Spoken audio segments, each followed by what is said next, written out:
This is the Night Wolf howling at you, and today we're going to take a look at the Snake Lair playset crowdfund. We are at what I'm calling the half and half point. We are halfway through the crowdfunding time, and we've hit about half of the backers we needed to unlock this thing.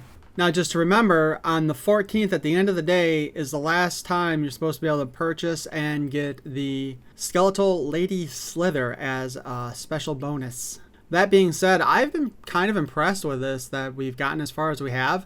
3,183 backers. Admittedly, it would have been nice if we had gotten like all 6,000 on the first couple days. This went up on August 1st, and it's supposed to conclude on August 28th, which means they're not even giving us a month for this. And when you compare that to HasLab, where they're doing like 40 days, I'm not sure why Mattel feels like doing such a short time. Maybe they're hoping that FOMO wins out and people back faster, but I'm not sure. Now again, remember, Lady Slither is supposed to be if you back in the first 2 weeks. Of course, when they did that with King Grayskull and Eternia, they swapped that around and made it that everybody got him. Which, I'm not opposed to that if that's how you started out, because like with the first HasLab for G.I. Joe with the, well, not the first one, but for the classified series with the Hiss tank, when they said if they get fully backed in, what was it, the first like 4 days, everybody gets the Mickey Mouse Cobra Commander. I think that's the way to play this, you know. That would probably work better than the whole first 2 weeks you get her. Because, again, this is one of those things where people might consider picking up a second one, especially towards the end. But without her included in a second one, it becomes less worthwhile. You know what I mean? They've also changed the backing tiers. Now we get the Chimera at the unlock. So I'm not going to feel too upset if we only unlock this and we don't get the 8,000 backers for Priest Pythonus. One thing though that from the live stream they did that I watched, they did mention, or somebody asked if the Pythonus would end up becoming available some other way, and they kind of said, not really. For all intents and purposes, because they also mentioned Keklar from the Eternia playset, and you know, there's no plans to bring him out with anything else right now. I kind of think it's a way of kind of just saying screw you to the fans maybe a little bit. But also to kind of push that if you want that figure, you need to back it. A couple other things that we learned, though, from this stream was that Lady Slither actually has an articulated tail, like 7 points of articulation in her new tail, which is awesome. I guess I kind of noticed it looked articulated, but never really thought about it.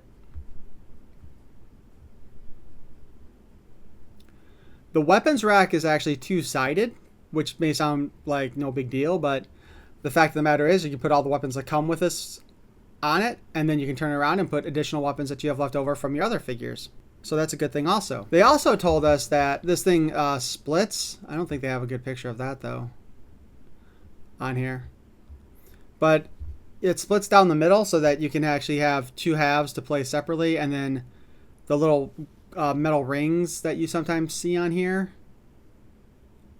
And watches, I cannot find an actual image of that. Holy crap, I don't actually see them.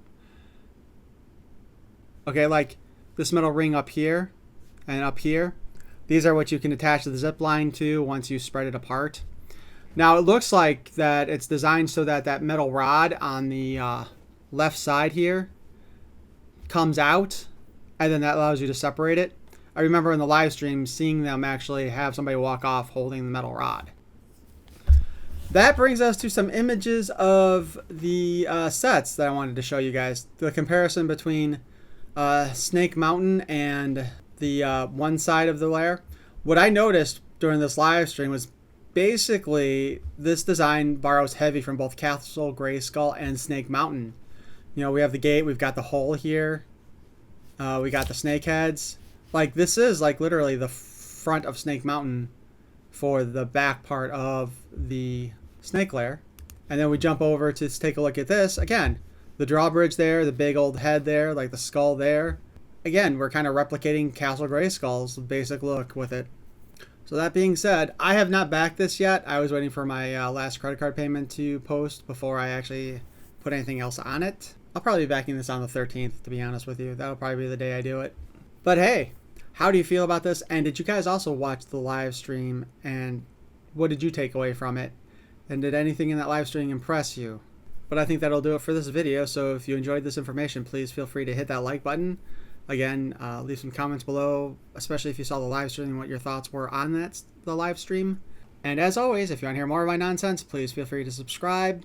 I thank you for watching. Peace and love.